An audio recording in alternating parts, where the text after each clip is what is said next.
Hi everyone, Paul Morbid here, Morbid Team Entertainment.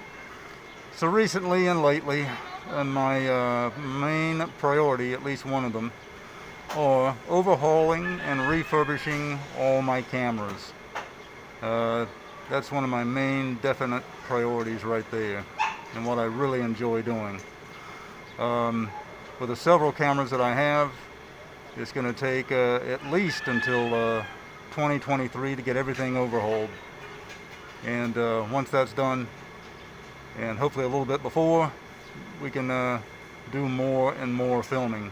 And I'm sure I'll be doing a little bit before that time of filming.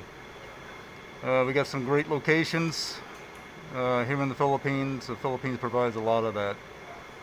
And with the titling that I'm doing, it'll be great for putting that up right on there, making it look really, really 60s and 70s. Alright, so that's what's going on, and that's what's taking up a good bit of the time.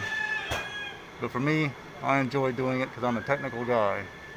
Love working on cameras, on movie cameras. Do subscribe to the Morbid Team Entertainment YouTube channel.